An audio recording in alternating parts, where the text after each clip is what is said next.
주사위는 던져졌다. 21대 대선 투표가 모두 마무리됐습니다.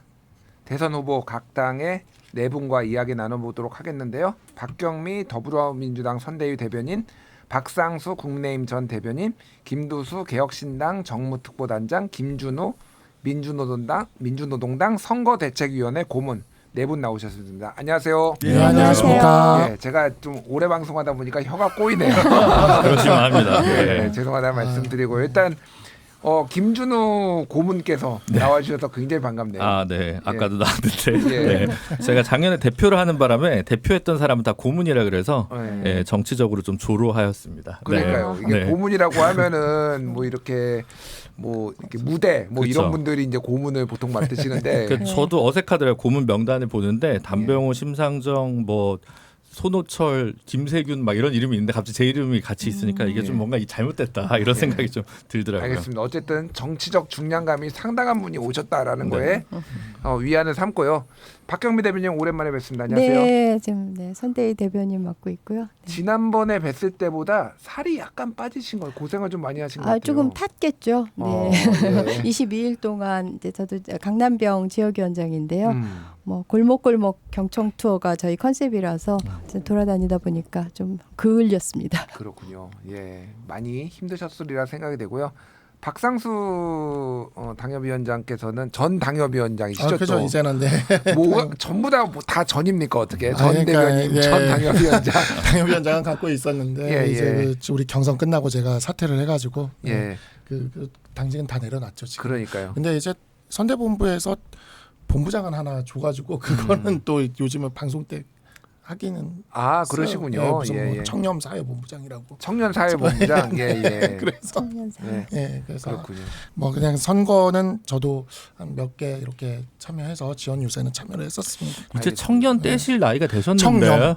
청렴이요. 네. 청렴이요. 청렴. 네, 아, 또 네. 김문수 후보의 특징이 또 이게 청렴하라고. 청렴. 클린한 네. 후보 이런 걸 강조하시는 분이니까 클린해서. 알겠습니다. 네. 야, 김두수 개혁신당 정무특보단장 오랜만에 뵙습니다. 잘 예, 지내시죠? 오랜만입니다. 예, 지금 예. 당에서는 그 개혁연구원 부원장을 맡고 있습니다.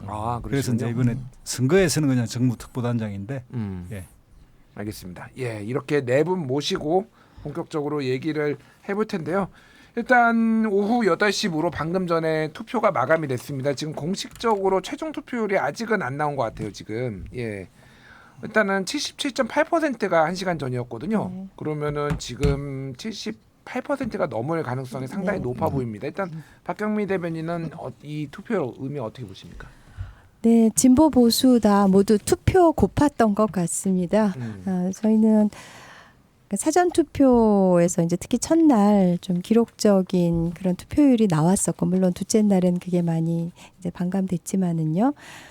그래서 보수층이 본 투표에서 결집할 거다, 이제 이런 좀 걱정들은 했었고요. 왜냐하면 이 민주당 지지자들은 실탄을 다 쓴 거죠. 흔히 이 투표권을 총알에 비유하잖아요. 예. 실탄을 거의 소진했는데 이제 보수층에서는 국민의힘 지지자들은 실탄을 좀 많이 쟁겨놓고 있는 거 아닌가. 근데 이번에 보면은 대구 경북도 전체 투표율 평균에 수렴해서 그건 어느 정도 또 사실이었던 것 같고요. 그러니까는 우리가 샤이 김문수 혹은 더 나아가서 쉐임 김문수라고 하는 층이 이제 많이 투표장에 나올 것이다라고 예상을 했는데 네. 그거는 뭐 사실이었던 것 같습니다. 알겠습니다. 일단 뭐 높은 투표율에 대해서 보수 결집이 좀 있었던 거 네. 아니냐 이렇게 말씀을 해주셨는데요. 박상수 대변인은 어떻게 보십니까? 본 투표에서 약간 보수 결집이 있었던 건 맞는 것 같습니다. 확실히 사전 투표에 비해서 대구 경북 지역의 본 투표율이 굉장히 많이 치솟았기 때문에 네. 맞는 것 같은데, 이제 뭐 우리 당 안에서는 도는 이야기는 현실적으로 40% 득표율을 달성할 수 있느냐가 굉장히 중요한 좀 포인트로 보고 있었고, 그러다 보니까 이제 약간 그냥 이제 당 안에 들리는 풍문으로 득표율이 앞자리가 4냐 3이냐에 따라서 앞으로 당의 진로에 대한 이야기들이 좀 도는 게 있었어요. 그래가지고 이제 뭐 앞자리가 4로만 나온다면 그래도 졌지만 잘 싸웠다 모드로 가면서 당을 좀 재정비해가지고 전당대회를 개최하는 방향으로 갈지 않을까 이렇게 보는데, 앞자리가 3으로 나온다면 사실 이거는 패배라고 봐야 되기 때문에 그러면 이제 전당대회보다는 혁신형 비대위로 갈 수도 있다. 뭐 이런 말이 지금 당에서는 좀 돌고 있습니다. 알겠습니다. 개혁신당에서는 투표율 의미를 어떻게 보고 계신지요? 일단 뭐 이번 선거가 좀 결집이 될 것이다 아니면 이미 끝났으니까 좀 적게 나올 거다. 저는 좀 적게 나올 줄 알았는데 예. 생각보다 이제 보궐이다 보니까 약간 2시간 여유도 있고 또 이게 선거가 점점 가열되면서 양쪽이 서로 이 투표를 보고 조금 더 뭉치는 경향이 있었던 것 같아요. 그래서 이제 78 정도 나오는 것 같은데 우리 후보가 마지막에 이제 대구에 가서 했거든요. 이준석 후보. 예. 그리고 이제 오늘은 뭐 부산에서 투표 동료 이렇게 했는데 이렇게 조금 보수가 결집하긴 하지만 대구 같은 경우에 우리 간 이유도 그렇고 그러니까 새로운 보수의 씨앗을 좀 뿌려달라. 보름달보다는 이렇게 차오르는 조승달에 주목해달라 이런 호소를 했는데 그게 어느 정도 좀 이렇게 통했으면 좋겠다 이런 생각이 듭니다.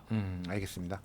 자, 민주노동당에서는 어떻게 보십니까? 민주노동은 사실 이제 그 이번 대선에서 그 지지율 대비 가장 큰 수혜를 받은 정당으로 이제 평가받는 게 TV토론 때문이고 예. TV토론 출전 자격이 이제 뭐 큰 선거에서 어쨌든 3% 이상이 나와야 돼 꾸준히 되는 거잖아요. 물론 이제 내년 지방선거가 남아 있긴 합니다만 이후에 뭐 총선 대선까지를 바라봤을 때 3%를 꼭 넘었으면 하는 이제 바람이 되게 큰데 진짜 여기서나 할 수 있는 얘기지만 투표율이 높으면 3% 넘는 게 얻어야 되는 표가 더 늘어나잖아요. 그 분모가 커지니까 네. 분자도 커져야 된다. 네, 그렇게 되잖아요. 예, 그래서 예. 이거는 어떻게 하지? 이게 오히려 되게 아슬아슬할 수 있는 이런 상황이 벌어질 수도 있다. 그러니까 예전에 그 2007년에 뭐 민주당 지지층이나 진보 진영이 전체적으로 투표장에 안 나왔던 대선이 있었잖아요. 예. 그때 권영길 후보가 그전 대선보다 표가 확 줄었는데 투표율이 낮아지면서 예. 3%는 간신히 넘었어요. 아. 네, 그런 거서 오히려 그때보다 지금은 유권자가 그때보다 훨씬 많습니다. 예. 근데 이제 어쨌든 그런 기준이기 때문에 예를 들어 100만 표를 넘어야 이제 3%가 된다는 얘기거든요. 이게 좀 쉽지 않아졌다라는 예. 생각이 들어서 이게 어떤 영향을 미칠까에 대해서 지금 촉각을 곤두세우고 있습니다. 그렇군요. 예. 이게 뭐 특히 이제 3%를 민주노동당 입장에서는 3%를 넘느냐 안 넘느냐가 다음번에 선거에 또 영향을 주는 거잖아요. 그쵸, 그러니까 네. 예. 뭐 TV 토론이라든지 아니면 여러 가지. 물론 이제 내년 지방선거까지는 지금 이 TV 토론 자격이 주어지고 내년에 이제 시도의회 비례대표에서 또 지난 지방선거처럼 4%를 그때 얻었거든요. 그래서 예. 얻는다면 또 이제 기회는 있지만 어쨌든 하루라도 빨리 후기보단 전기 합격하는 게 기분이 좋지 않습니까? 그래서 빨리 네. 합격하는 게 더 좋긴 하죠. 전후기 세대는 아니지 않으세요? 알겠습니다. 그 공식적으로 이제 그 지상파 3사가 이제 출구 조사를 하는데요.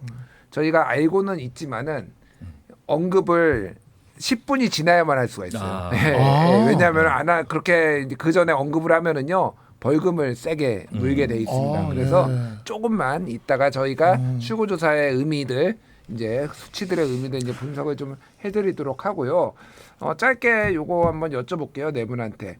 이번 투표의 향방을 가른 가장 중요한 요소는 무엇이었는지 먼저 박경미 대변인부터 말씀해 주시죠. 이번에 아무래도 구도였던 것 같습니다. 그러니까 대선 캠페인이 진행되면서 이 조기 대선을 왜 실시하게 되었는지 그 의미가 좀 희석되는 상황들이 자꾸 이제 뭐 단일화 이슈라든지 자꾸 끼어들기는 했지만은 그래도 이제 내란 종식이다, 헌정 질서 회복이다라는 그런 구도가 이번 투표의 향방을 가른 가장 큰 요소라고 생각합니다. 예, 내란 종식이 가장 큰 투표 향방을 갈랐다. 박상수 대변인 어떻게 보십니까? 맞죠. 그렇게 저도 보고 있고요.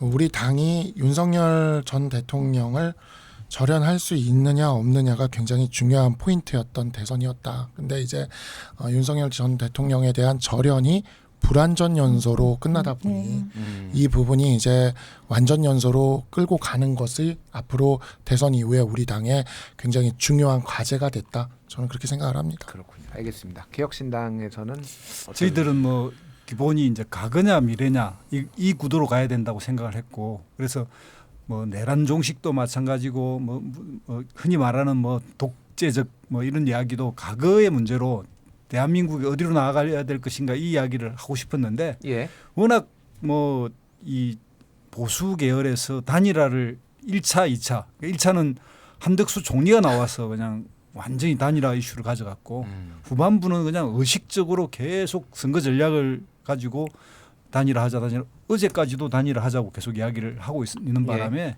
저희들이 좀 그런 점에서 곤욕을 좀 치룬 선거다 이런 생각이 들고요. 그 뭐 막판 어떤 그 후보의 발언이라든지 이런 부분도 뭐 영향을 미쳤겠지만 그래서 과거를 청산하고 미래를 가는 선거는 되지 못했다 이런 생각이 듭니다. 예, 단일화라는 말만 들어도 좀 개혁신당에서는 경기를 일으키는 것 같다 이런 생각이 드는데 김준우 고문은 어떻게 보십니까? 그러니까 이제 전체 판세는 구도를 이제 아까 박경민 위원장님 말씀해 주셨는데 구도가 사실 이제 두 개잖아요. 그러니까 무슨 얘기냐면 구도를 그게 이제 평론가들마다 구도를 가지고 정의할 때 쓰는 표현이 달라요. 네. 하나의 구도는 이제 심판 구도냐 무슨 구도냐 이제 이거 가지고 얘기하실 때가 있고 플레이어 숫자가 몇 명이냐 이걸 구도로 하기도 하거든요. 그래서 심판이냐 아니냐를 바람으로 편지하시는 분들도 있습니다. 저는 구도 쪽으로 넣는 편이긴 한데 그래서 그 구도 두 개가 선거에 어쨌든 기본적인 구조를 이제 결정짓는 건데 내란이 이제 당연히 첫 번째고 플레이어가 몇 명이었냐 보수가 단일화했냐 안 했냐 이게 사실은 뭐 결과에 굉장히 가장 큰 영향을 미쳤다고 보고요. 다만 이제 민주노동당 입장에서는 유일 진보 후보였기 때문에 이제 1대3 구도로 선거를 치른다라는 마인드셋이 좀 있었던 거죠. 그리고 이제 구체적인 정책에선 다 감세나 재원 문제에 침묵할 때 증세를 과감하게 주장하는 이런 선거를 좀 만들고 싶어 했습니다. 알겠습니다. 예, 지금 김준일의 뉴스공감 대선 특집 전해드리고 있는데요. 스튜디오에 계신 네 분과 이야기를 나누고 있고요. 지금 출구조사 결과가 지금 나온 상황입니다. 그래서 잠시 후에 저희가 전화 연결을 통해서 얘기를 좀 하도록 하겠고요. 결과적으로 보면은 어쨌든 네 분의 얘기를 종합을 해보면은 이번 대선은 윤석열 대통령의 비상계엄, 12월 3일에 비상계엄 그리고 4월 4일에 이제 탄핵 심판으로 시작된 선거이기 때문에 큰 틀에서 보면은 제1야당인 이재명 후보가 유리한 게 결국은 끝까지 갔다 이렇게 좀 보시는 것 같아요. 그리고 당선도 좀 유력하다라고 보시는 것 같은데 각 당에서 조금 예상 뭐라고 해야 희망 득표율 이런 것들이 어느 정도 내부적으로 됐는지 좀 궁금하더라고요. 그러니까 현실적으로 또 밖에서 얘기하는 것과 내부에서는 이 정도까지는 가능하지 않겠느냐 이렇게 보신 것들이 좀 다를 수 있을 것 같아요. 이재명 캠프에서는 좀 어떻게 보셨습니까? 이 최고 만약에 득표를 한다라면은. 네, 저희는 이제 10단위가 앞자리가 5로 시작하는 거를 생각을 했고, 그래서 뭐 희망 사항은 뭐 55대 35 이쯤 나오면 좋겠다라는 거였는데 지금 이제 10분 남았으니까 이제 넘었으니까 아직은 네. 금방 저희가 네. 그래서 그 정도인데 50대 초반이면 좋겠다라고 생각했는데요. 네. 그리고 사실 여기 민주노동당, 민노당 저기 김준우 고모님도 계신데 사실 그 민노당이 권영국 후보가 좀 득표가 좀 더 많이 나왔으면 좋겠다는 생각도 했어요. 왜냐하면은 저희가 이제 거대 당이다 보니까 이게 다양하게 스펙트럼을 펼칠 수가 없잖아요. 근데 이제 제일 왼쪽에 뭐 기후 에너지 관련이라든지 뭐 차별금지법 관련해서 목소리를 내주는 그 민노당이 좀 득표가 의미 있게 나오면은 우리가 그 의제를 받들 그런 좀 힘이 생기잖아요. 그래서 은근히 그 민노당도 많이 응원을 했습니다. 알겠습니다. 예, 오늘 민주노동당이 굉장히 응원을 여기저기서 많이 받네요. 박상수 대변인은 내부 분위기는 어땠나요? 그러니까 아까 뭐 말씀을 드렸듯이 40% 고지전이 우리로서는 좀 되게 중요한 선전 여부를 판단하는 기준으로 많이들이 이제 당내에서는 현실적으로 보고 있었고 또 하나가 이제 우리 당이 가지고 있는 레코드가 있죠. 그러니까 그 대통령 선거에서 가장 높은 득표율을 받았던 박근혜 대통령 시절에 51.6%라는 기록이 있는데 이재명 후보가 그 기록을 깨느냐. 글쎄요, 저희도 51.5를 넘어설 것이냐. 그렇죠. 그러니까 그 부분이 사실 근데 우리는 저지하고 싶다, 기록을 지키고 싶은 쪽이니까 저지하고 싶다는 생각이 좀 사실은 좀 있었고 그리고 40%를 넘으면 이거는 젖잘싸 모드로 우리가 갈 수 있다라고 하는 생각이 당내에선 좀 있긴 했어요. 그래서 40%가 굉장히 중요한 기준이 좀 될 것 같다라는 생각이 듭니다. 알겠습니다. 개혁신당에서는 어느 정도까지 보셨어요? 그러니까 개혁신당은 한 선거를 3단계를 나눴는데 예. 그러니까 1단계에서는 우리가 이제 10%를 진입하는 것. 그래서 실제 이제 3파전을 만들고 싶었는데요. 예. 그 TV 토론을 보시면 알겠지만 이제 민주노동당이 하면서 일종의 이제 4파전 구도가 생겼고 예. 이 3파전도 앞에 말했듯이 한덕수 총리가 끼어들어서 단일화를 하는 바람에 실질적으로 그 이준석 후보가 부각되는 게 늦어져 버렸어요. 일주일 늦어져 버렸고 이제 2단계에서 이제 10%를 진입하면 우리가 말하는 이제 15% 이상을 넘어가면서 현실적으로 3단계에서는 그러니까 이재명과 이준석 대결로 가야 우리가 이제 동탄 모델이 작동하는데 이 동탄 모델을 작동시키기에는 시간적으로 늦었고 그래서 예. 이제 두 자릿수가 나왔으면 좋겠다 이렇게 생각했고 흔히들 10%를 얻으면 이제 가반의 보선비가 나오니까 당이 알겠습니다. 이제 뭐 보수적 재편의 주도성을 좀 질 수 있지 않을까 예. 이렇게 예상을 하고 있었습니다. 15% 이상 양강 구도까지 생각을 했는데 지금 현실적으로 그게 작동하지 않았다. 그래서 두 자릿수를 희망한다 말씀하셨고요. 짧게 말씀해 이게 주시죠. 사실 우리가 십진법의 노예입니다. 50이냐 40이냐 10이냐 이러고 있어요. 사실. 예. 근데 이 퍼센트는 사실 또 투표율에 따라서 되게 가감이 많거든요. 그래서 사실은 이제 진보정당은 재건을 하는 입장에서는 퍼센트도 물론 3% 넘으면 좋고 심상정 후보 얻었던 6%도 좋지만 예. 표가 기존의 최근 선거보다 많이 나오는 게 저희한테는 제일 중요한 거예요. 투표율이 오른 효과를 하더라도. 그래서 지난 대선 때는 투표율 70-70%였는데 저희가 80만 표 얻었고 예. 총선에서는 작년에 이제 60만 표 얻었고 근데 22년 6월 지방선거 때는 투표율이 낮았는데 전국 시도의회 비례대표 표를 합치면 91만 표 정도 됐었거든요. 그래서 역대 대선 성적이 물론 제일 좋았던 것은 심상정 후보 2017년이지만 한 90만 표만 넘어도 비교적 좋은 성적표거든요. 예. 그래서 저는 이제 그 정도를 좀 바라고 있습니다. 알겠습니다. 예, 김준일의 뉴스공감 대선 특집으로 전해드리고 있는데요. 스튜디오에 모신 네 분과 이야기를 나누면서 또 CPBC 기자들이 지금 현장에 나가 있어서 전화 출구조사 결과 그리고 각 당의 반응을 좀 살펴보도록 하겠습니다. 먼저 8시 정각의 지상파 3사 출구조사 결과가 나왔는데요. 예, 김정아 기자 연결해 보겠습니다. 출구조사 결과 나왔죠, 기자님? 네, 조금 전인 오후 8시 KBS, MBC, SBS 지상파 3사의 출구조사 결과가 발표됐습니다. 기호 1번 더불어민주당 이재명 후보는 51.7%, 기호 2번 국민의힘 김문수 후보가 39.3% 득표율을 보일 것으로 예측됐습니다. 두 후보의 격차는 12.4%포인트로 이재명 후보가 오차 범위 밖에서 앞서면서 당선할 것으로 예상됐습니다. 기호 4번 개혁신당 이준석 후보는 7.7%, 기호 5번 민주노동당 권영국 후보는 1.3%를 득표할 것으로 예측됐습니다. 예, 이번 출구조사 어떻게 진행이 됐는지 좀 설명해 주시겠어요? 네, 이번 출구조사는 KBS, MBC, SBS 등 지상파 방송 3사가 한국방송협회와 함께 방송사 공동예측조사위원회를 구성해 실시했습니다.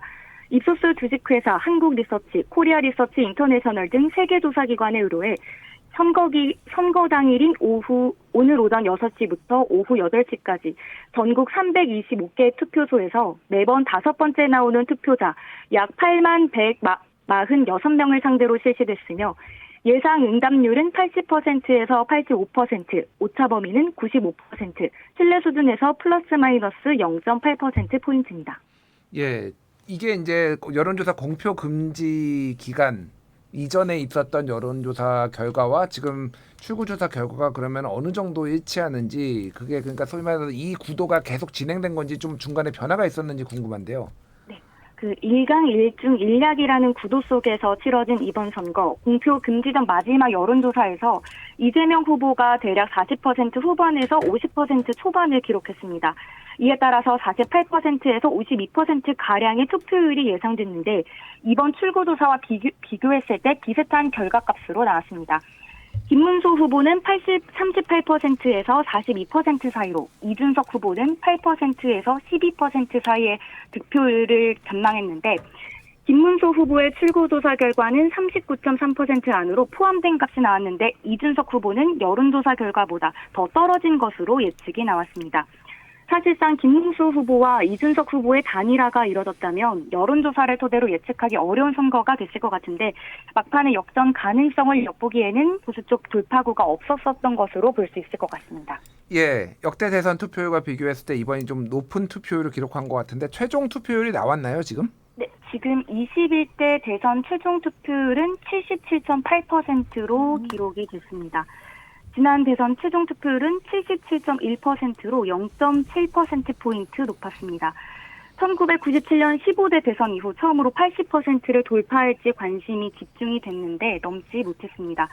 방금 말씀대로 최종 투표율은 지난달 29일에서 30일 이틀 동안 진행된 사전투표를 비롯해 대외투표, 선상투표, 거소투표의 투표율을 모두 합산한 결과라는 점 말씀드립니다. 예, 가장 잠시만요. 높은 예, 잠시만요. 아직 최종 투표율이 집계 중인데 지금 20시 오후 8시까지 나온 거는 78.5%로 업데이트가 됐다라는 점 먼저 좀 제가 전해드리도록 하고요. 77.1% 지난번 대선에 비해서 더 올랐다라고. 예, 네. 알겠습니다. 말씀해 주시죠. 네, 가장 높은 투표율을 기록한 지역은 광주, 가장 낮은 투표율을 기록한 지역은 제주입니다. 매 시간 집계되는 시간당 투표율이 지난 대선 때보다는 모두 높았기 때문에 이번 대선을 향한 국민의 관심도가 높았다는 것을 체감할 수 있습니다. 알겠습니다. 출구조사 결과에서 우리가 좀 짚어볼 만한 내용들이 있을까요? 먼저 수도권부터 짚어보겠습니다. 서울에서는 이재명 후보가 49.3%, 김문수 후보가 40.1%, 이준석 후보가 9.2% 나왔습니다. 인천에서는 이재명 후보가 53.6%, 김문수 후보가 37.4%, 이준석 후보가 7.5%로 모두 서울과 인천에서는 이재명 후보가 김문수 후보를 앞서고 있었습니다. 이번에는 TK 민심을 짚어보겠습니다. 대구에서는 이재명 후보가 24.1%, 김문수 후보가 67.5%, 이준석 후보가 7.3%로 나타났습니다. 이재명 후보가 지난 20대 대선 때 대구 21.5%를 기록했는데 이 후보의 고향이 안동이라는 점을 감안했을 때 조금 저조한 득표율을 보였습니다. 이 점을 의식했었는지 이제 이재명 후보는 공식 선거 기간 전에 경청 투어로 이제 경북 곳곳에 돌면서 민심 얻기에 주력을 했었습니다. 부산, 울산, 경남, 낙동강 벨트 민심도 좀 짚어보겠습니다. 이재명 후보가 부산에서 첫 40% 득표율을 넘길 수 있을지 관심이 모였었는데요. 부산에서 이재명 후보가 42.7%로 40% 득표율을 넘었습니다. 20대 대선에서는 이재명 후보가 부산에서 38.25%를 얻었기 때문에 40%의 벽을 넘지를 못했는데 이번에는 40%의 벽을 넘었습니다. 문재인 전 대통령과 노무현 전 대통령 모두 부산에서 40%의 벽을 넘지는 못했었습니다. 예, 알겠습니다. 예, 일단은 여기까지 듣고 저희가 다시 필요하면 연결을 하도록 하겠습니다. 김정아 기자 수고하셨습니다. 네, 감사합니다. 예, 이제 각 당 상황실을 차례로 연결해 보겠는데요. 국회 더불어민주당 개표 상황실에 전은지 기자 나가 있습니다. 기자님. 네, 더불어민주당 개표 상황실에 나와 있습니다. 민주당 선대위는 국회의원회관에 상황실을 마련하고 출구조사 결과를 함께 지켜봤는데요. 결과가 발표되자마자 상황실에선 박수와 함성이 크게 터져 나왔습니다. 관계자들은 자리에서 일어나 이재명 후보의 이름을 크게 연호하고 서로 수고했다는 말을 나누며 포옹하기도 했습니다. 박찬대 상임총괄 선대위원장은 출구조사 직후 비교적 침착한 표정을 유지했습니다. 선거 기간 내내 각종 여론조사 지지율에서 우위를 보였던 민주당은 결과를 이미 예측했다는 듯한 분위기입니다. 현재 상황실에 남아있는 관계자들은 여전히 화기애애한 분위기 속에서 긍정적인 대화를 이어가고 있습니다. 앞서 민주당은 이번 선거는 내란이 핥힌 대한민국을 다시 일으켜야 하는 절체절명의 선거라며 전당원의 투표를 독려했었는데요. 발표 직후 민주당 관계자에게 출구조사 결과에 대해 어떻게 평가하는지 묻자 이 관계자는 예상한 대로 결과가 나왔다고 하면서도 개표 결과를 끝까지 지켜보겠다고 부연했습니다. 현재 이재명 후보는 인천 계양자택에 머물면서 출구조사 결과를 지켜본 것으로 전해집니다. 민주당은 조금 이후 밤 10시부터 여의도 야외 무대에서 시민들과 개표 방송을 계속 시청할 예정인데요. 이 후보는 당선 윤곽이 드러나면 행사장을 찾을 것으로 알려졌습니다. 지금까지 더불어민주당 개표 상황실에서 전해드렸습니다. 예, 이번에는 국민의힘 당사에 나가 있는 이힘 기자 연결해 보겠습니다. 이힘 기자. 네, 저는 지금 국민의힘 선거 개표 상황실에 나와 있습니다. 국민의힘 선거 개표 상황실은 국회 도서관 지하 대강당에 마련되어 있는데요. 국민의힘 개표 상황실 현장에는 국힘 의원들과 취재진으로 인산인해를 이뤘었습니다. 국민의힘 선거 개표 상황실에는 김용태 비대위원장을 비롯해 권성동 공동선거대책위원장, 박태출 총괄지원본부장 등 당 지도부 인사들이 국민의힘 의원들과 함께 투표 결과를 기다리고 있었습니다. 8시에 출구조사 결과가 발표되자 국힘 지도부는 예상보다 참담한 결과에 아무런 표정을 지을 수 없었습니다. 10% 넘게 차이가 나는 것을 확인하자 약한 탄식이 비교적 긴 시간 동안 이어지기도 했습니다. 자리를 떠나는 의원들도 늘어나고 있습니다. 국민의힘 선거 개표 상황실에는 선거 마감 1시간 전인 오후 7시부터 국민의힘 의원과 국힘 선거 관계자들이 모여들기 시작했습니다. 미리 사전 투표를 마친 김문수 후보는 오늘은 특별한 일정 없이 서울 관악구 봉천동 자택에서 개표 상황을 지켜보고 있습니다. 앞서 김문수 후보는 서울시청 광장에서 한 마지막 총유세에서 가족들과 함께 연단에 올라서 여러분의 소중한 한 표 한 표가 대한민국 경제를 살리고 민생을 살리고 일자리를 만들 수 있다고 호소한 바 있습니다. 아울러 비상계엄에 대해서 다시 한번 사과했고 이낙연 새미래민주당 상임고문이 김 후보 지지 연설을 하기도 했습니다. 지금까지 국민의힘 개표 상황실에서 전해드렸습니다. 예, 현장 상황으로 두 당의 상황실 모습만 취재해서 전달해드렸는데요. 개혁신당과 민주노동당 현장 전해드리지 못한 점 양해 부탁드리겠습니다. 그럼 다시 대한민국의 오늘을 주제로 한 정치토론 네 분과 이어가겠습니다. 잠시만요. 사려 깊고 예리한 시사 매거진 CPBC FM 김준일의 뉴스 공감을 구독해 주세요.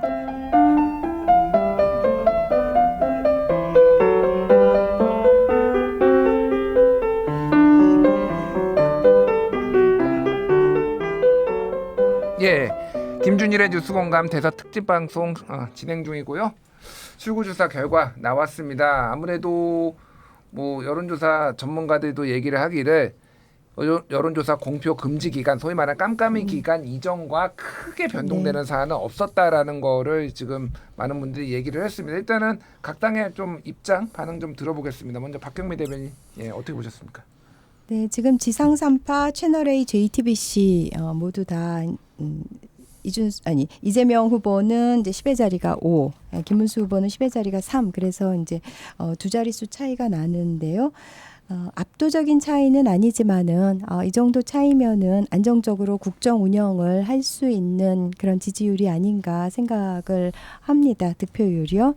그리고 박근혜 전 대통령의 51.55를 넘어설지 그거는 이제 귀추가 주목이 되네요. 예. 이게 이제 아직은 출구조사기 때문에 여기에서 플러스 마이너스 좀 변동 오차가 있을 수 있어요. 그래서 51.7이 눈에는 어쨌든 역대 87년 이후 역대 최고 득표율이긴 한데 어떻게 될지는 지켜봐야 될 것 같고 이 스코어가 기가 막히게 나왔는 게 박상수 대변인. 그렇죠. 예, 아까 전에 앞자리가 3이냐 4냐를 말씀하셨는데 39.3이 나왔어요.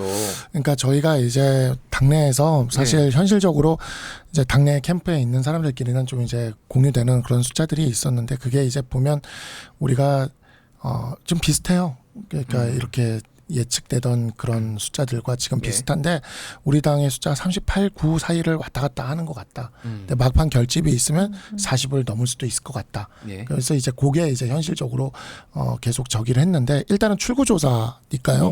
뭐 1, 2% 정도의 차이는 또 전체 최종 결과랑은 또 어떻게 될지 모르긴 하지만 만약에 이렇게 결과가 그냥 끝난다고 한다면 아까 그 뭐 앞자리가 3이냐 4이냐에 따라서 좀 다른 그런 모습들이 나타나는 게 좀 갈릴 수도 있을 것 같고 근데 지금 3이냐 4가 그렇게 중요한 것 같지는 않습니다. 그게 중요하지 않고 우리 당이 이번에 선거에서 졌다는 것이 중요하고 그럼 왜 졌는가를 생각을 해야 됩니다. 아까 처음에도 제가 말씀을 드렸지만 윤석열 전 대통령과 확실한 단절을 하지 못한 것이 가장 큰 이유였다라고 생각을 하고요. 불완전 연소에 그쳤던 그 지점을 완전 연소가 되도록 완전히 끊어낼 수 있도록 해야 될 일이 앞으로 우리 당의 과제로 남았다라고 생각을 합니다. 예, 개혁신당 입장은 좀 어떻게? 이번 선거가 내란 종식을 하는 선거임이 틀림없고 국민들이 그렇게 할 거다고 봤는데 그 부분에 대한 이슈와 이런 것을 국민의힘 후보가 계속 가져갔어요. 그래서 이제 그걸 극복하기 힘들었을 것이라고 생각했고 그럼에도 불구하고 상당히 이제 희망 고문을 많이 했죠. 국민의힘 쪽에서. 그러니까 우리 개혁신당 이준석 후보도 그 그러니까 영향권 안에 있다 보니까 단일화 압력도 많이 받았고요. 예. 그러니까 제 3차 토론이 나온 여론조사 깜깜이 들어가기 전까지 11, 12 또 14까지 나왔거든요. 계속 오르고 있는 추세였는데 3차 토론에서의 어쨌든 돌발적 그 질문 때문에 다음 날 여론조사의 일부 여론조사를 확인해 보니까 3%가 빠졌더라고요. 그 빠진 상태가 그대로 유지된 거라고 봅니다. 지금 이제 결과적으로 보면 그래서 한 11 정도 어디에서 3% 빠져서 최종적으로는 뭐 7.7로 예측되지만 하여튼 두 자릿수를 갈 수 있을까 없을까 이제 그 경계선에 잘 나와도 그 경계선에 가겠구나 이런 아쉬움이 있고 그때 우리 당내에서 딱 그날 아침에 이제 토론을 해봤는데 저처럼 좀 시니어 그룹과 이 젊은 그룹이 의견이 딱 갈리더라고요. 그래서 이게 뭐가 문제되느냐와 이거는 예. 심각한 문제다 이런 예. 의견이 좀 약간 이제 달랐군요. 그런 차원인데 예. 그러니까 오히려 2030이 결집해서 도움이 될 거다. 아니다. 이거는 분명히 악재라서 이거는 딱 사과를 하고 가야 된다라고 했는데 어쨌든 그 젊은 친구들이 주도하는 선거이니까 예. 우리는 의견만 내고 이렇게 늘어왔는데 결과적으로는 우리가 이 문제를 극복하지 못했지 않았나 이렇게 생각이 듭니다. 제가 김준우 고문님께는 지금 경의를 표해야 될 것 같은데 이 앞 시간에 사실은 김준우 변호사가 나오셔가지고 이번 선거도 53대 47이다. 민주노동당과 민주당을 합치면 53 그리고 개혁신당과 국민의힘을 합치면 47이다. 근데 기가 막히게 딱 맞았죠. 이재명 그러네요. 51.7 권영국 1.3을 합치면 53이고요. 김문수 39.3에 이준석 7.7을 합치면은 그러네요. 47이에요. 와 무당입니까? 아니 이건 과학인데 문제는 이제 제가 아까 권영국 후보 얘기를 못하는 게 예. 분석과 바램이 다르니까 제가 바이어스가 끼잖아요. 그러니까 예, 예. 편향된 얘기를 할 수 있으니까 어차피 저 시장 안에서 싸우는 거거든요. 그러니까 예, 이제 예. 물론 개혁신당에서는 자기네가 제3지대에서 싸운다고 얘기를 하지만 기본적으로 제가 봤을 때는 그건 국민의힘 대표를 했던 사람이기 때문에 안철수 후보처럼 민주당에서 대표를 하다 나간 게 아니라 국힘에서 나왔기 때문에 그렇게 보기가 좀 어려운 우리 정서법이 있고 예. 그래서 저건 맞는데 이제 권영 후보가 2도 안 되고 이제 1점 몇으로 나오니까 제가 지금 웃을 수가 없는 이제 그런 상황이고요. 작년 총선에서 저희가 61만 표 정도를 얻었었는데 총선보단 대선에서 표 얻기가 더 힘듭니다. 소수 정당이 당연히 그렇기 때문에 이제 뭐 끝까지 봐야 되겠지만 어쨌든 좀 마음이 꼭 좋지만은 않고요. 이 구도가 결국은 작년의 심판 선거 총선과 크게 차이 없었다는 거죠. 말하자면 그 부분은 내란이라는 게 있었음에도 불구하고 뭐 내란이라고 표현하지 않더라도 적어도 뭐 불법 계엄이랑 탄핵이 있었음에도 불구하고 이 격차가 크게 달라지지 않은 거. 예. 그 점에 대해서는 여러 가지로 또 고민해볼 필요가 민주당이든 진보정당이든 좀 필요할 부분이 있을 것 같다는 생각이 하거든요. 아마 납득을 좀 못할 수도 있을 것 같아요. 누가 납득을 민주당 못하나요? 쪽에서나 민주당 쪽에서요? 이재명 투표를 지지하거나 이제 아니 어떻게 이럴 수가 있냐. 왜냐하면 저 53%라는 게 아까도 2부 때도 말씀드렸지만 민주당, 조국혁신당, 녹색정의당 찍은 비례대표표를 합하면 53%거든요. 예. 그 별로 달라진 게 없어요. 내란이 있었음에도 불구하고. 그럼 이제 어디서 뭐가 문제가 된 거냐. 당장 눈앞에 보이기에는 51대 39니까 큰 낙승이다 이렇게 보여질 수 있지만 실제로는 별로 변한 게 없었다라고 보면 그러면 또 평가할 게 또 있겠죠. 그걸 알겠습니다. 오른쪽으로 평가할 건지 왼쪽으로 평가할 건지는 당마다 좀 다르겠지만. 이 문제에 대해서 약간 보충을 하면 금방 그런 분석을 하면 변화가 없었지만 저 분석 안에는 60% 가까이의 정권 교체 여론이 있어요. 그러니까 개혁 신당도 정권 교체 안에 들어가면 또 다시 설명이 가능합니다. 예. 그러니까 이게 이제 그 진보 보수 그리고 기존의 그 분석만 하면 변화가 없지만 정권 교체를 생각했던 국민들의 60%를 하면 그대로 그게 또 반영된 측면도 있다 이렇게 해석할 수도 있다고 생각합니다.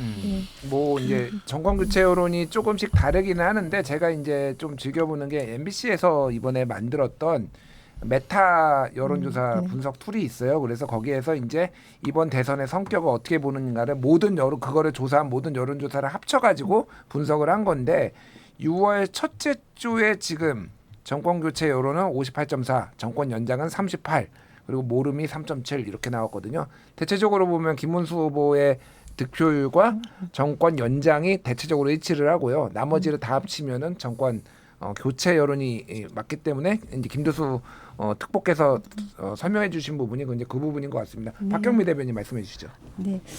이번 대선에서 또 하나의 관전 포인트가 TK에서 이제 30%를 넘길까였잖아요. 이재명 예. 후보가. 그런데 지금 대구 경북이 보니까 28%대 24%대라서 역시 TK의 벽은 높구나 하는 생각이 드는데요. 아까 지역별로 그 말씀해주신 득표율을 보면은요. 근데 제가 강남병에서 이제 선거 운동을 해보니까 이제 대구 정서랑 매우 비슷하거든요. 서울의 대구라고 불리는 곳이잖아요. 예. 그러니까 이제 전체적으로 대선 분위기가 좋아지면 민주당에 그러면 우리까지 내줄 수는 없다. 이런 정서가 이제 역결집이 확실히 일어나더라고요. 예. 그래서 TK가 조금 불안하다. 그래서 마지막에 안동 쪽 TK를 한 번 더 가셨잖아요. 후보가.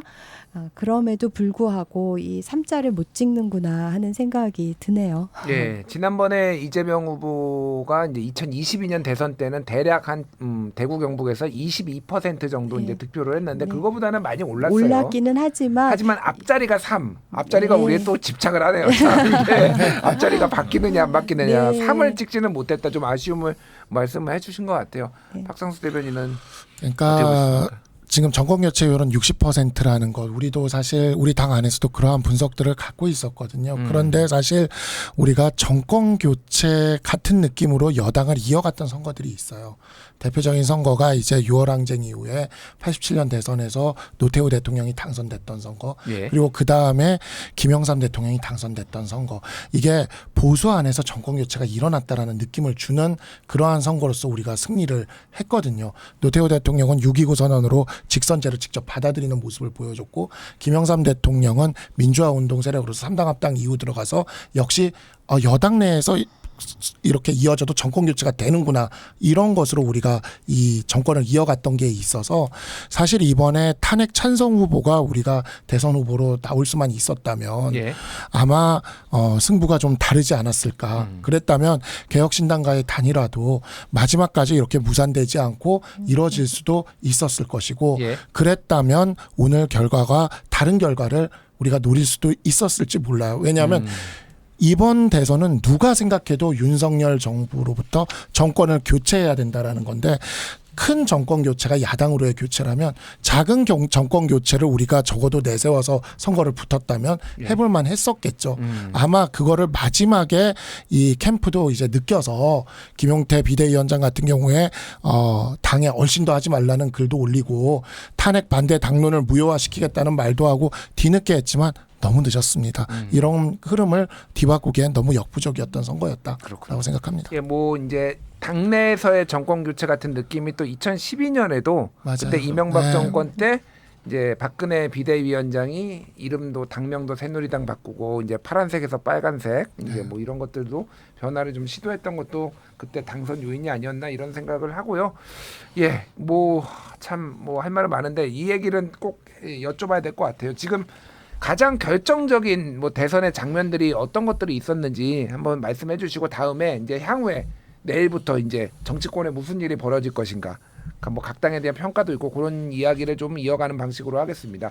결정적 방식 어느 부분부터 좀 결정적 장면 어떤 것부터 어느 분이 얘기해 주시겠습니까? 저는 박상수 대변인님 얘기를 받아주면 예.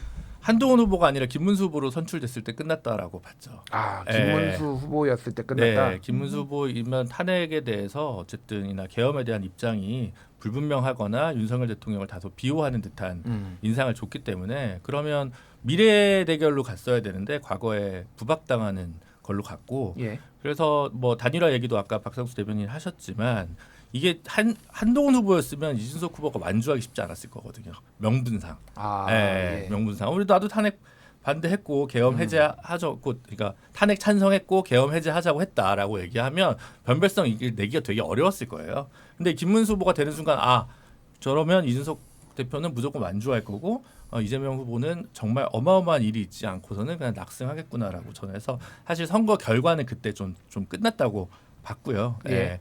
저희 당은 이제 1차 토론에서 김문수 후보를 강하게 꾸짖을 때 다시 존재감을 드러내서 가장 기억에 남는 장면이 시민들한테는 그 장면이 아닐까 싶습니다. 그렇군요. 네. 예, 이제 답변할 기회를 거의 안 주는 원영모 후보의 폭주가 있었는데 어쨌든 시민들은 그거를 또 통쾌했다 이런 말씀을 해주셨고요. 자, 민주당에서는 예. 이제 김문수 후보를 윤석열 아바타, 전광훈 아바타 뭐 이렇게 비판을 할 수밖에는 없었는데요.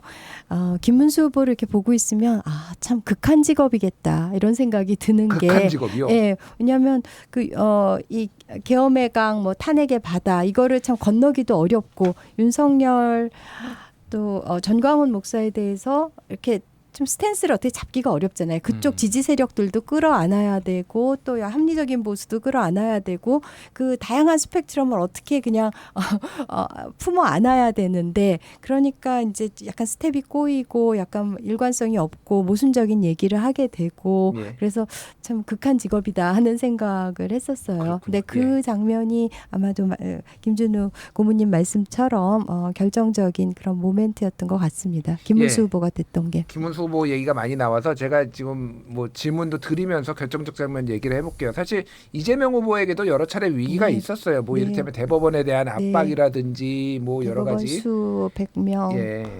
뭐 대법원 수를 뭐 늘린 대법관의 수를 늘린다라든지 뭐 네. 사실상 사심제로 바꾸는 것에 대해서 논란 등등이 있었는데 왜 그게 안 먹힌 것인가? 왜 지지율에 영향을 안 준 것인가? 일단 김두수 특보께서 어떻게 보십니까? 많은 분들이 앞에 말씀하셨지만 이제 김문수 후보가 갖고 있는 그 뭐랄까 이 내란 종식의 그 민주당 구호를 정확하게 맞는 표적이 그대로 유지된 행태니까 이게 뭐 흐트러져야 다른 쟁점으로 갈 건데 그래서 이재명 후보의 여러 가지 또 그 민주당의 뭐 선대위의 여러 가지 국회의원들이 했던 사법부 압박이라든지 이런 것 자체가 그 결점으로 드러나지 않는 문제가 생겼죠. 거기다가 제가 볼 때 이제 초반에 후보 교체의 한 형식으로 한덕수 총리를 끼어 열 때 굉장히 많은 게 이제 오히려 흐트러지면서 혼란스럽게 되면서 선거 쟁점만 흐르게 됐고요. 그 바람에 이제 김문수 후보가 오히려 이제 완주하는 형식을 띄었는데 이게 마치 그러니까 탄압받은 후보가 정의를 회복하는 형식이 되니까 순간적으로 도움을 받았지만 그게 이제 국민의힘은 패배의 길로 갔는데 그럼에도 불구하고 그걸 이제 인정하기 싫었을 것이라고 보고요. 저희들도 결국 그렇게 되다 보니까 조금 마음이 급해지고 지지율이 예상보다 안 오르고 원래 목표했던 데가 안 되니까 이게 우리도 이제 스텝이 꼬여서 결과적으로 3차 토론에서 그런 이재명과 이준석의 대결 구도라는 걸 좀 더 강조하려고 하다 보니까 생긴 뭔가 오류가 발생했다 이렇게 생각이 듭니다. 알겠습니다. 투표율 잠시 전해드릴게요. 아직도 집계 중이에요. 그래서 이게 최종이 아닌데 지금 79.3%. 80% 넘을 수도 있겠는데요. 예, 그래서 이제 우리나라 대선에서 80%를 마지막으로 찍은 게 1997년에 80.7% 이후로는 그 다음에 우리가 또 앞자리를 굉장히 와, 진짜 이거는 예. 8자리 못 찍었는데 끝까지 봐야 될 것 같아요. 어쨌든 앞자리를 8을 찍을 수도 있겠다. 1997년 이후면은 거의 30년 가까이, 그렇죠. 30년 만에 지금 28년 만에 투표율이 8자를 찍을 수도 있겠다. 이런 생각이 듭니다. 왜 이렇게 투표율이 높은 거예요? 그러니까 뭐 이게 쿠데타죠. 이 쿠데타는 제가 지금 패배가 있다 보니까 좀 저기라는데 계엄에 대한 예. 이 일에 대한 이거를 청산하겠다라는 그러한 표심이 결집이 됐고 또 한편으로 그러다 보니까 보수 쪽에서도 이렇게 보수가 완전히 무너지면 안 된다라는 또 그 반발하는 표심이 결집이 되면서 양쪽 진영이 총결집이 되는 사태가 벌어졌던 것 같아요. 두고두고 지금 너무너무 아쉽다는 생각이 저는 계속 좀 들고 이번 대선은 계속 복귀를 해야 되겠지만 정말 결정적인 순간이 몇 번씩 있었습니다. 그러나 가장 결정적인 순간은 지금 김두수 본부장님께서도 말씀을 주셨지만 바로 그 지점이죠. 새벽에 한덕수 후보로 교체하려고 했던 그 사건이었습니다. 이 한덕수 후보로 새벽에 교체하려고 새벽 3시 4시에 예. 자고 일어나니 벌어졌지 않습니까? 근데 그때 이제 한동훈 후보가 김문수 후보한테 힘을 실어주면서 당원 투표에서 아니오가 예를 이기는 정말 놀라운 사건이 일어났거든요. 그러면서 김문수 후보가 후보 자리를 지켰고 이게 김문수 후보의 마지막 기회였던 것 같아요. 이때 한동훈 후보가 제의하는 걸 다 받아들이고 확실히 국민들의 선택을 받는 쪽으로 몸을 던졌으면 뭐 사실 윤석열, 김건희 절연, 완전히 그리고 절연하고 탄핵 찬성의 반대에 대한 사과 뭐 그쵸. 이런 거였죠. 그리고 그러니까, 그 당내 새벽 쿠데타를 일으켰던 세력들을 완전히 절연하고 이거를 해냈으면 정말 그리고 그냥 이게 되게 어려운 일인데 국민들한테 그걸 하고 몸을 던졌으면 그래도 조금은 다른 결과를 기대하지 않았을까라는 생각이 드는데 정말 거짓말같이 그 이후로 윤석열 대통령이 부정선거 영합으로 나타나고 예. 그 다음에 정광훈 목사를 통해서 지지선언을 네. 발표하고 정말 정말 이거는 민주당에서 너무 좋아했을 것 같아요. 그 순간순간마다. 그러니까 윤석열 대통령은 늘 대선 지침이 정권 교체입니다. 그래서 제가 말씀드리지만 어떤 식으로든 어떤 식으로 정권이 계속 교체를- 교체돼야 된다라는 예. 게 신조 같아요. 네. 뭐 진보의 트로이 목마였다 뭐 이런 얘기까지 뭐 얘기가 있었는데 어쨌든 예 시간이 뭐 많이 지났는데 이거를 여쭤봐야 될 것 같아요. 이제 어쨌든 이 정도 지지율 격차면은 1, 2위나 2, 3위가 바뀔 가능성은 없고 거기에서 이제 미세 조정이 있다라고 보면 이 순위는 굳어진 것 같은데 1, 2, 3, 4위가 앞으로 그러면은 각 당에서는 어떤 일들이 일어날 것인가 전망도 좋고 바람도 좋고 좀 이런 것들을 말씀해 주시면 좋을 것 같아요. 일단은 일단 이재명 뭐 대통령 가능성이 매우 높은데 민주당에서는 지금 일단은 인수위가 없기 때문에 이번에는 네.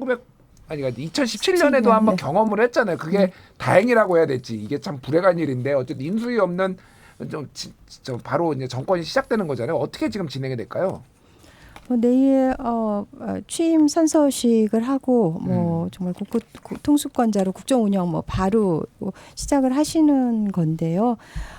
저희가 그러니까 대선 공약 발표가 공약집 나온 게 좀 늦었어요. 그러니까 대선 공약은 SNS를 통해서 분야별로 뭐 10대 공약 이렇게 대략적인 얼개는 발표를 해왔지만은 결국 공약집 300페이지가 넘는 공약집은 사전투표를 하루 앞둔 28일에 공개를 했거든요. 그게 이제 부담이 큰 거죠. 보통은 대선 공약이 있고 인수위를 거치면서 그것이 국정과제로 이렇게 정선되는 자연스러운 과정을 갖고 가야 되는데 이번에는 대선 공약 이퀄 국정과제 뭐 이렇게 해석이 되기 때문에 저희도 좀 발표가 늦었고 문재인 정부 때는 국정기획자문위원회를 통해서 그 약간 인수위 성격을 가지면서 인수위는 아니지만은 약간 완충 역할을 하는 그런 조직을 두었었거든요.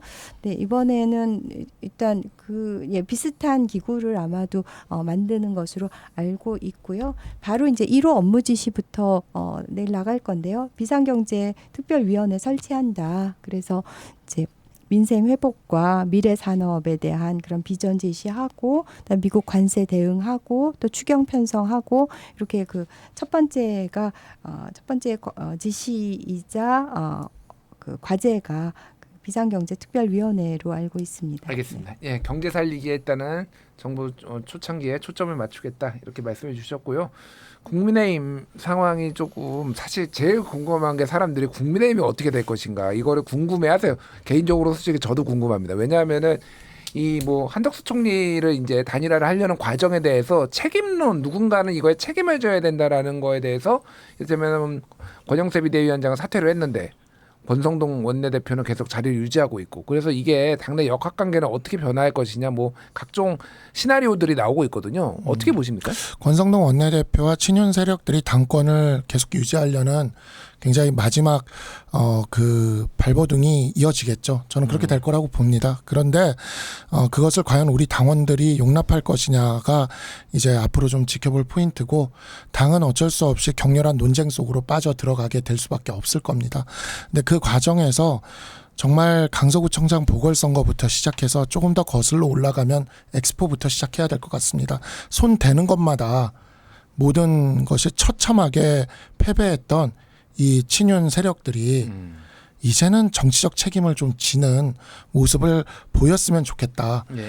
만약에 스스로 정치적 책임을 지지 않고 권성동 의원 같은 경우에 본인이 그렇게 얘기했어. 김문수 후보한테 알량한 후보 자리라고. 근데 비대위원장 임명권을 갖고 있는 알량한 원내대표 자리를 계속 유지하겠다는 생각을 가지고 버티고 있는다면 당내에 굉장한 큰 갈등과 논쟁이 빠져들 수밖에 없을 것이다. 그리고 그 과정을 통해서 아마 민주당도 그런 과정이 있었을 거라고 생각을 합니다. 예. 그런 과정들을 통해서 또 당은 한 번 더 환골탈태하고 발전해 나가는 거니까요. 저는 보수 정당이라는 정당은 뭐 바뀔 수도 있고 없어질 수도 있고 그럴 수도 있다고 생각합니다. 하지만 보수 정치를 지지하는 사람들은 사라지지 않아요. 아까 김준우 대변인이 얘기했던 그 53대 47, 예. 53대 47 같은 그러한 숫자는 사라지지 않는다고 봅니다. 그래서 47 그 이상의 과반 이상을 지지받을 그런 보수 정당을 다시 보수 세력을 재건할 수 있을 때까지 저희는 뭐 열심히 암중모색하고 노력해야 될 것 같습니다. 질문 하나만 더 드려볼게요. 그러니까 지금 이후에 이제 당 지도 체제를 정비해야 된다는 얘기가 나오면서 전당대회를 열 수도 있다라는 얘기가 나오는 한편 전당대회 없이 그냥 비대위 체제로 한 1년 갈 수도 있다 뭐 이런 얘기들까지 네, 나오더라고요. 그 제가 아까 방송 처음에 말씀드린 대로 3자로 마무리되면 패배했기 때문에 혁신형 비대위로 해서 1년을 간다. 근데 그게 이제 속내에는 친한계가 다시 발붙일 공간을 만들지 않겠다라는 속내가 또 그 안에 담겨져 있는 것 같으니까 예. 그러한 부분들이 이제 사실 그래요. 이 우리 당의 주류라는 친윤 세력들이 굉장히 머리를 쓰는 모습을 보여줍니다. 지난번 한덕수 후보 교체 때처럼. 예. 그렇지만 우리 유권자들이 알겠습니다. 당원들이 훨씬 똑똑하시다 보니 예. 다 보고 있습니다. 알겠습니다. 예, 개혁신당 같은 경우에는 좀 약간 실망스러운 결과 아직 최종 결과가 안 나왔지만 어떻게 될 것 같나요? 그렇습니다. 그러니까 흔히들 말하듯이 10%를 넘었으면 정치적 시민권 그 제3당이 자리 잡았다 이렇게 이야기할 수 있었는데 예. 그게 안 되니까 상당히 이제 실현의 시간이 올 거라고 보는데요. 다만 저희 개혁신당은 이번 대선에서 빚 없이 선거를 치렀고 50억 뭐 내외의 선거 비용으로 최대한 절약해서 썼습니다. 그래서 저희들이 뭐 돈을 들이는 선거 운동원이라든지 뭐 신문 광고, 방송 광고 이걸 잃지 않았기 때문에 가장 알차게 가성비 있게 썼고요. 그래서 뭐 충분히 이제 고난의 행군이겠지만 계속 앞으로 나아갈 건데 다만 국민의힘이라든지 이런 보수 쪽에서 단일화를 요구했듯이 이번에 두 합이 이재명 대표의 그 당선권을 넘어서는 합이 나왔으면 또 한 번 책임론을 이준석 의원이나 개혁신당에 또 전가할 가능성이 있었는데 뭐 저는 그렇지 않을 거라고 봤지만 어쨌든 뭐 이번에도 그런 결과가 나왔고요. 그래서 저희들은 이번 선거는 확실하게 수구 보수 우리 한국 사회에서 정말 이번에 그 내란을 옹호하고 또 부정선거를 퍼뜨리고 이런 부분의 마지막 그 몸부림 거기에 좀 선량한 보수들이 다시 한번 표를 모아가지고 또 뭐 비율적으로 보면 그랬지만 이게 마지막이다. 그런데 그런 부분이 완전히 한골 탈취하지 않으면 더 이상 사랑받기 힘들 것이다 이렇게 생각합니다. 요거 하나만 짧게 여쭤볼게요. 이게 지금 사실상 이준석 개인 정당이다. 이준석 사당화 논란도 좀 있거든요. 뭐 어느 정당이나 사실 제3정당에서는 특정 안철수 후보도 그렇고 의원도 그렇고 인물 중심으로 하는 것 같은데 특히 그 3차 토론에서의 발언이 제대로 걸러지거나 그 이후에 대응이 좀 무리하게 나온 게 그런 특정 집단이 조금 이렇게 동일한 정체성을 가지고 이렇게 당을 유지해서 그렇게 발생하는 거 아니냐 이런 지적에 대해서는 좀 어떻게 보십니까? 그 지적 뭐 상당히 근거가 있고 내부에서 제가 볼 때도 이제 그런 문제를 우리 내의 시스템을 잘 갖춰야 하는데 그 3당의 특징이기도 하고 이번 또 대선에서 보면 이제 이준석 후보의 어떤 리더십의 특징이기도 하고 그래서 내부적으로 이렇게 성찰하고 체제를 정비하는 그래서 뭐 2달 안에 아마 전당대회가 있을 것 같은데 그때 다시 한번 재정비할 기회가 오지 않을까 이렇게 생각이 듭니다. 알겠습니다. 예, 민주노동당. 사실 민주노동당은 이번에 대선 완주할 수 있을까 돈이 없어서 이 걱정을 되게 많이 했거든요. 눈물 나요. 네. 사실 근데 갑자기 사람들이 이제 깨달은 거죠. TV 대선 1부 리그 출전권이 있네. 안 나갈 수 없다. 이게 있었는데 사실 작년 총선 거치면서 정의당에 있던 사람들이 민주당으로도 가고 3인당도 만들고 또 뭐죠?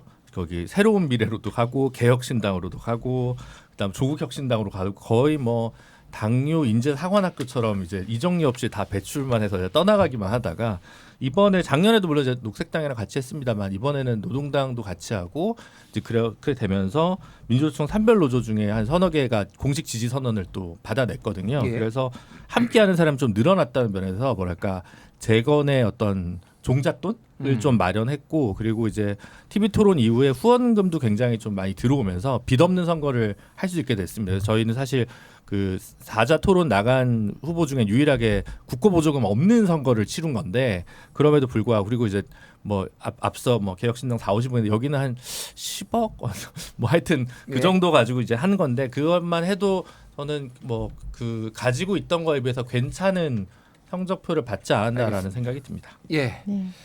오늘 네 분 모시고 대선 출구조사 결과 그리고 당의 향후 뭐 정계 방향 이런 것도 얘기를 들어봤는데 뭐가 됐든 대선 결과가 나왔고 또 새로운 대한민국을 위해서 각 정당이 비판도 하지만은 힘을 모아야 될 때는 새 정부한테 또 힘도 실어주면서 이 위기를 탈출해야 되지 않나 그런 생각이 듭니다.